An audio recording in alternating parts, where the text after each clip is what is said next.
Yes, hello. My name is Tim Law with Planet Forward Coaching and Self-Reliance U. I have a young man here who I've known. First met him in about January of 2010. He was a 135-pound wrestler at Hairston Middle School when I first met him. I remember asking Coach Jenkins, man, this kid is really strong. I had, probably 25 pounds on him wrestling around. And he had told me about his background and, all the work that he's done. And anyway, Randall, again, just a thrill to have you here. And why don't you kind of give us, your story and, your background, which led you to become, at this point, an assistant coach at Appalachian State for wrestling, which I couldn't be prouder of you. So fire away, my man. Good to first of all, good to be on the show. Uh, um, well, Wrestling actually started when I was in the seventh grade, and I did football, and honestly, I was just trying to get strong for the next year, and I started wrestling, and after that, and I fell in love with the sport, and then I just started excelling more and more in the sport. But later on, my next year, though, I still did football, but my attention was more focused on wrestling. Mhm. But anyway, seventh grade year, I got fourth at the conference. I got fourth in the conference, and Let then me throw something in there too. Not only did you get fourth in the conference, Randall, at 145, you only weighed 135. So I'm going to throw that sure. in there. Okay. The old coach remembers all that stuff. I was just impressed that you did that, my man. Yeah, I remember I trying to chug some water just to get heavy to step on the scale. To step on the scale. Yes, sir. Yeah, good times. But yeah, I ended up getting fourth my seventh grade year. I was kind of bummed out. I feel like I Hmm. should have did better, but I kept my head up. Eventually, I stuck to the grind.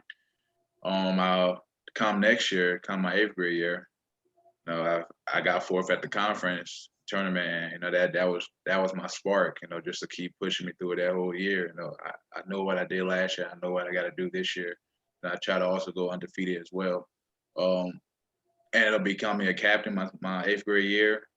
I wrestled at the weight class 160. I went from 135 wrestling 160 my eighth grade year, Hmm. and I think I went undefeated. I ended up winning conference.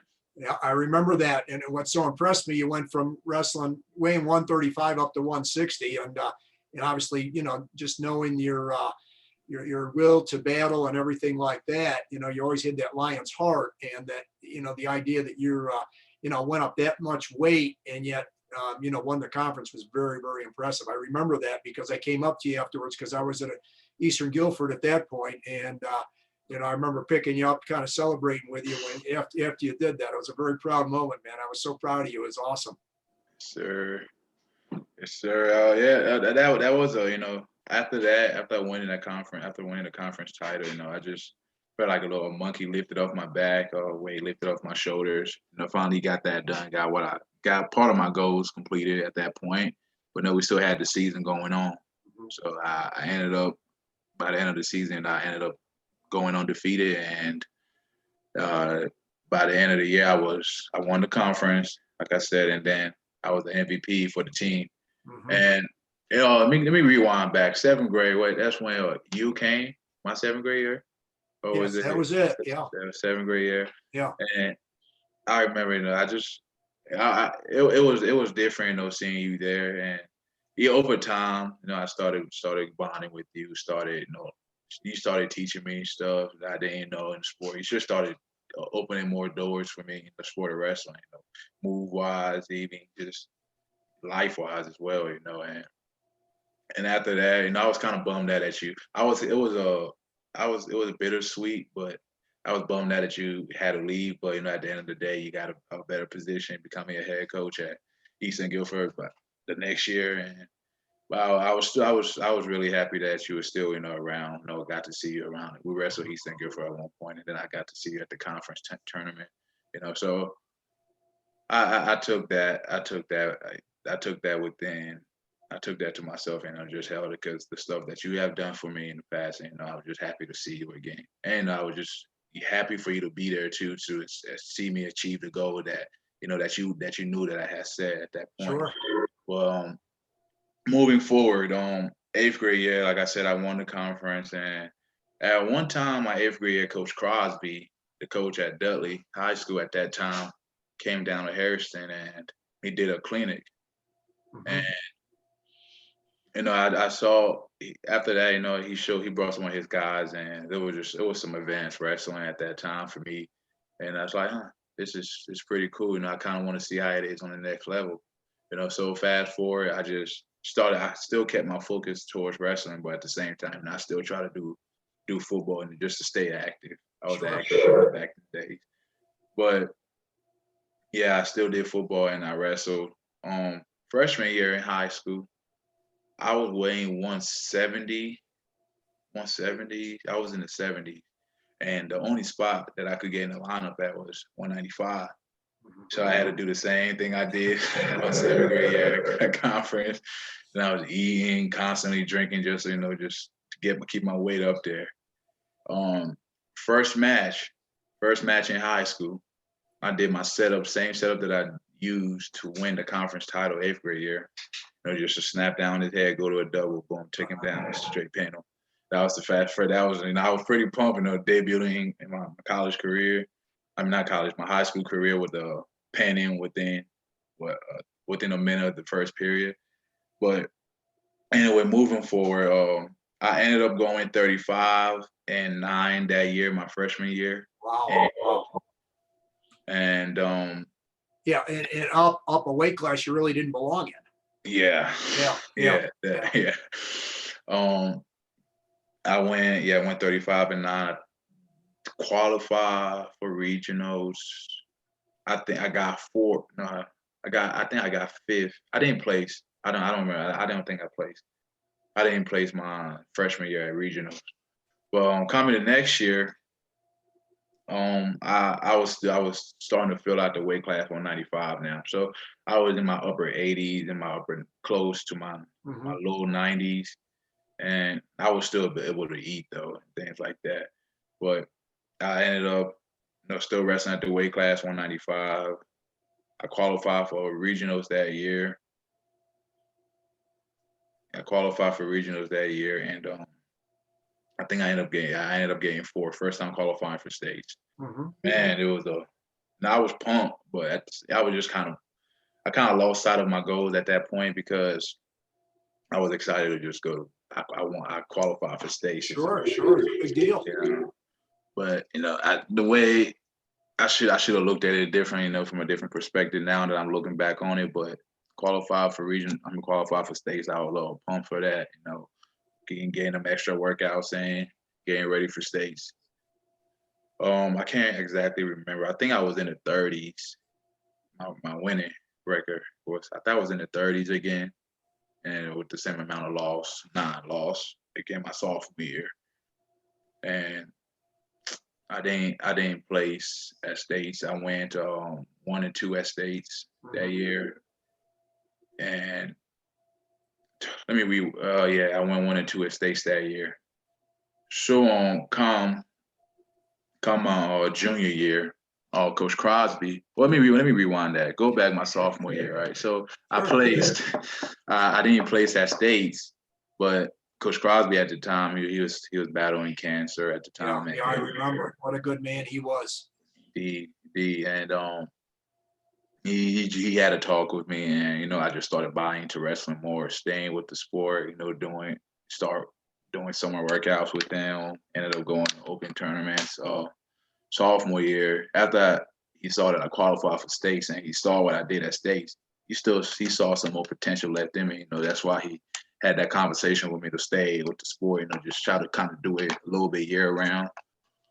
So I did that with him. We ended up going to Virginia Beach my sophomore year, Mhm. and I ended up making it to the semis, and I hit a semi slide that year. I went from being in the semis all the way to placing sixth. Yeah, sixth place I placed sixth at sophomore nationals, Virginia Beach that Impressive. year. Virginia Beach is a very tough tournament for people that aren't familiar with it. It's for the East Coast. It's a very solid tournament. You really get tested there. Yeah, so Yeah, that's excellent that you got yourself on the podium there, Randall. yeah, indeed. It was like you said, it was pretty tough because that was my first time wrestling guys from different states. Never Sure. wrestled a PA wrestler, Mhm. never wrestled anybody from anywhere else, and Us it was guys up in PA are pretty tough, Randall. Let me tell you. oh yeah, it was pretty tough. The first guy I wrestled, the first PA guy I wrestled was in the quarters, and it was a tough match. It was I think I won that match by 1 point. Yeah. I was like, dang, who is this guy? And I saw that he was from PA. I just later on I started looking into some, different states and the competition level and how it is. And it's like, oh, okay, that's why he's like that. But Yeah. but wrestling in that tournament, in the off-season tournament like Virginia Beach, that opened my eyes to more wrestling and just seeing different guys from different states, seeing how much more I can get better, how much more work that I need to do, just to, keep improving my skills. So fast forward, I ended up getting sixth place in that Virginia Beach sophomore year. And then comes my junior year, first day of school, Crosby was terribly ill. He was in the hospital. First day I went back and saw him over the summer at that time. And then first day of school, my junior year, Coach Anderson, head coach at that time, came to me and told me that Coach Crosby had passed away. And that just was a bummer on me. Just I hurt remember bad. coming down, seeing you down there at the funeral because you were one of the pallbearers for Coach Crosby, and I made the trip down from Pennsylvania. We hadn't seen each other for a couple of years, and I had a chance to catch up. But it certainly was a sad day. Coach Crosby was literally a legend down there. That's for sure. Indeed, most definitely. But he had passed away. I got that news that he had passed away, and I just thought back on everything that he's done and the direction that he was taking me in, and so after that, I just dedicated my junior year season to him. Just wanting to win stage, just going hard, just giving my best for everything that I do in that room. Just dedicating everything to him for everything that he's done. My goal that year was to win states. I was going into that year, I was ranked top 10 at that time. I can't remember exactly what spot I was at, but I was ranked top 10 at that time. And one tournament, I didn't wrestle like I wanted to, but I ended up, I think I won it. Yeah, I ended up winning that tournament. I would take down Cancer Classic. I won it. And then Coach Greenlee, Stephon Greenlee, he saw that, the guys that were in the room at that time wasn't really, I kind of stood out in the room. Nobody could really push me like I should have been pushed. So he would hop in sometimes in the room. He would drill with me. So was wrestling one time. I took him down with a double leg. He felt that, and he was like, "Nah, I can't do this no more." I know Coach Greenlee. He's a character, and he's a good friend of mine too. And yeah, he definitely was a good role model for you, Randall. But I guess you got a little bit too much of a big dog on him at some point here, where you're starting to ruin his body or whatever. Great guy. Yeah. Yeah. After that double, after that he reached back to his old high school coach, Larry Reynolds. No, he ran on Rickion. So he was able to work out some deal, and I was able to go to Rickion. I attended Rickion for free. The relationship he had with them, and it was an eye opener. I saw some different guys, and just kind of guys that I should have been wrestling. Like to get me ready for that year. Sure. So that's most of my time. I'll go there. At that time, I was going to Larry's garage. He had a wrestling room in his garage, and it was me and your former wrestler Willie Bivens. Oh yeah, Willie. Yes. I was hoping you'd bring up Willie's name because I talked to his mom. We still communicate, and she says that you kind of became another adopted son in their family. Yeah. Yeah. The Bivens love Randall Diabe for sure. Yeah, I literally spoke with her. We communicated, I think, on Facebook, maybe about 6 weeks ago, something like that. But she was singing your praises too. It's been a while since I've seen them. But Willie and his mom or whoever his dad would take him to practice sometimes, and I would end up carpooling with them. Right. Right. And that's where our relationship started building, outside of wrestling. And eventually, Larry Randall, his garage, his home was in Jamestown. So, and I was in Greensboro, and Willie stayed in um, Burlington. So on the way there, they would just pick me up and we carpool there. Sure. And eventually, Larry said it was getting too big for him when he just wanted to start focusing on little kids now. So Uh-huh. me and Willie started going to the Rickion in Raleigh. So I get Stefan would carpool me halfway, and then I'll meet Willie and them, and they carpool me all the way to the Rickion Club, and little things like that, and just Sure. build my relationship with the families, and Yeah. just starting to get to know them, and just actually seeing that the kind of care that they have for me in the sport, just to sacrifice what they're doing, just a random kid they don't know, just Yeah. giving them a ride to a wrestling club. Well, it's interesting if you let me jump in on Willie for a minute. He was an eighth grader when I went over to Eastern from Hairston from your school, and I was talking to the football coach there and asking about it, and he says this Willie Bivens kid is, he could be a wrestler for you. So he kind of grabbed him off the football team after the football season, and he was a little bit unsure of himself in the beginning, but because of his instincts, this kid became a pinning machine for us. He was very, very impressive. He had just a heart just like yours. Timothy Johnson was in that crew as well. And, you guys were all had the hearts of lions, man. It was like you guys were worth the price of admission, believe me, because for as young as you guys were, there was no quitting any of you. That's for sure. Yeah. Yeah. So go ahead. I just want to throw something in there on Willie. Yeah. I ended up wrestling Willie. What was that his first year? Yes, it was. Yes. Yeah. Yes, you did. You wrestled him. Yep. Uh-huh. I ended up wrestling him that year, and I didn't know who he was, but then it comes fast forward in the future. Here, I'm meeting up with this guy again. I'm carpooling with them. We're in the same club. Tim as well. Yeah. And he was in the Rickion as well. So we'll all carpool together, and we'll go to all season tournaments together and things like that. So our relationship started building from that point. And that's a cool thing about wrestling, Randall, is your competitors on the mat, and then you become friends off the mat because you've all put in the similar work.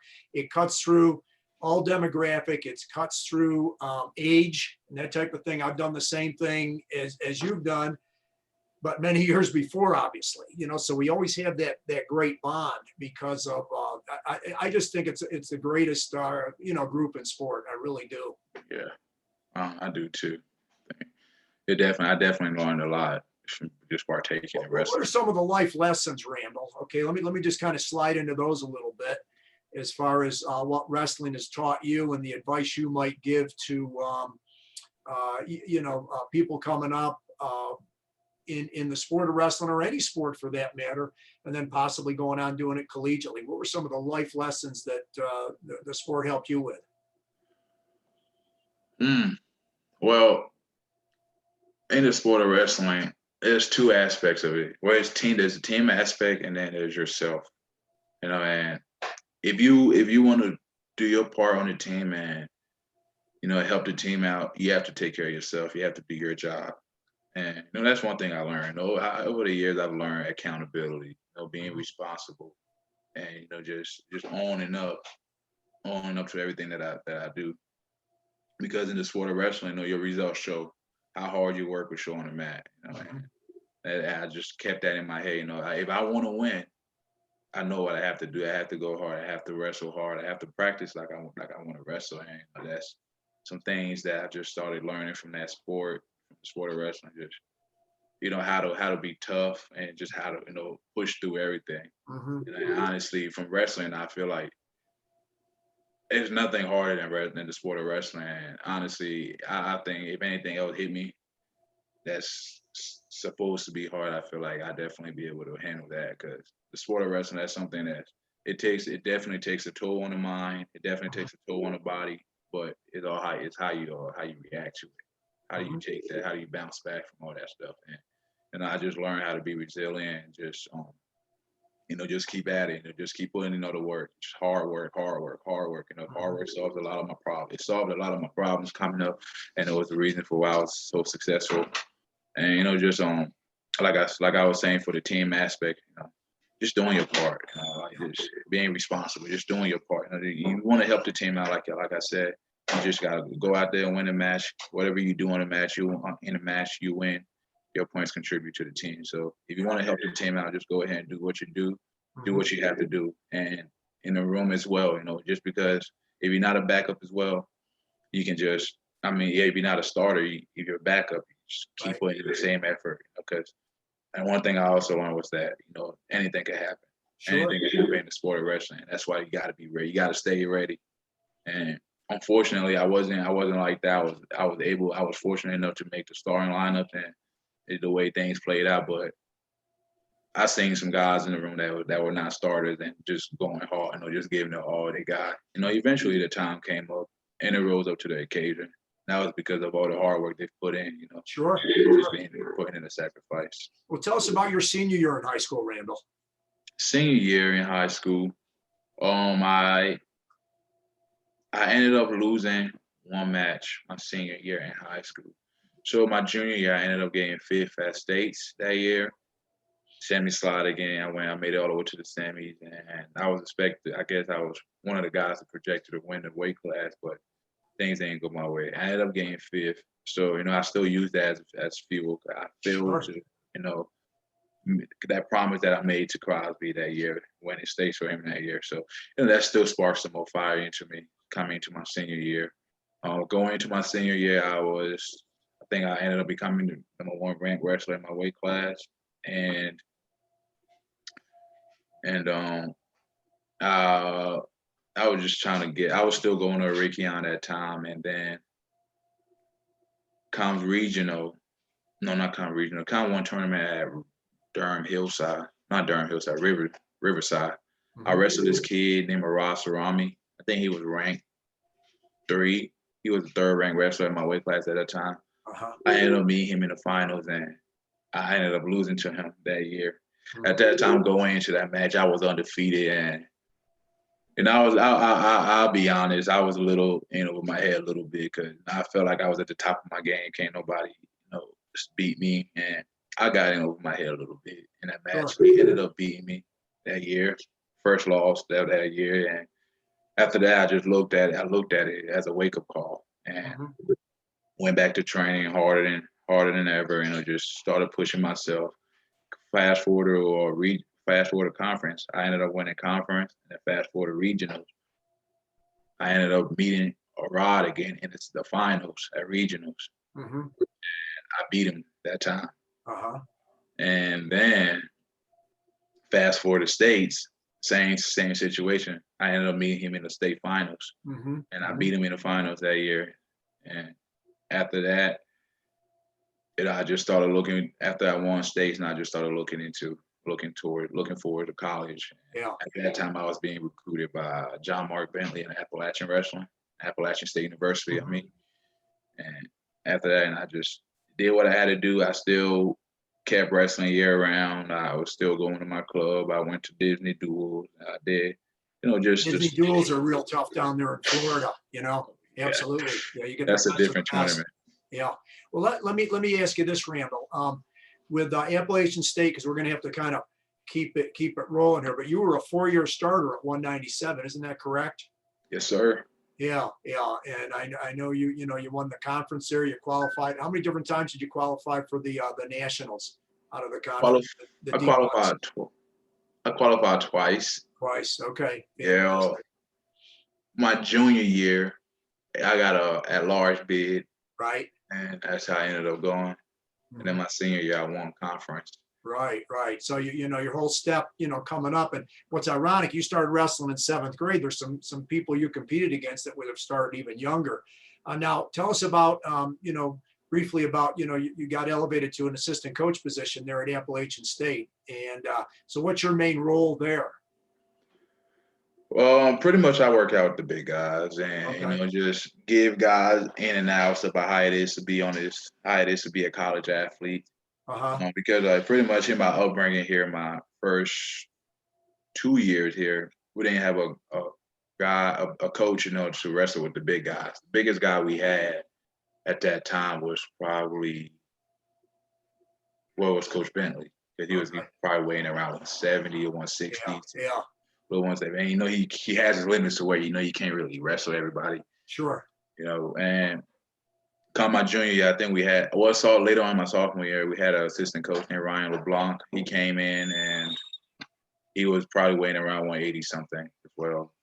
But he still, he was able to work out with me. And that's something that I really took advantage of, having a guy close to my weight and had some individuals with him. And I started getting better from there. Right. But this past year, I did a year as a volunteer. I served a year as a volunteer assistant. I was pretty much working out with the big guys. When people wrestle me, they just felt like I give good feels and just kind of the way I train, or this is the way I kind of want them to wrestle. The way I train is the way I wrestle, and that's why I try to push to these guys. So pretty much, I spend most of my time working out with the big guys, just give them the right feel, things like that. And come this year or last year, 2020, Ryan got a head coaching position at the Citadel, and he left. And then the other assistant, Josh Rosa, he got a head coaching position at D3, King's College back in PA. So that's where I know where King's is. Yes, up near Wilkes-Barre. Yes. Oh yeah. So that's where he's at right now. And then Coach Bentley, he had a plan for me. He wanted me to stay here. He wanted me to be on the staff and just be a coach to work out with the big guys too. And just because of the relationship me and him have as well. But so far, that's what I've been doing. I've been spending most of my time with the big guys, just giving them the right feel, just working out with them. Because sometimes you need that coach feel. Sometimes the other guys just don't give you that feel that you kind of want that time. Yeah. Well, there's no question about your work ethic, Randall. Hey, if people want to get a hold of you, what's the best way for them to reach you either by phone or email? Could you give us that, please? Either or, email. You have my email. Yeah, well, go ahead and say it so we have it on the screen here. Okay, Diabe RD. So it would be DIABE RD at appstate.edu. Okay, and then your phone number, if it's okay. 336-954-3432. Fantastic. Well, Randall, this has been wonderful. Appreciate your time and everything. Just hang on for a minute because I'm going to, end the recording. I'll chat with you right afterwards here. Okay. Sir. So just sit tight. Everything was wonderful. Thank you very much. Wow.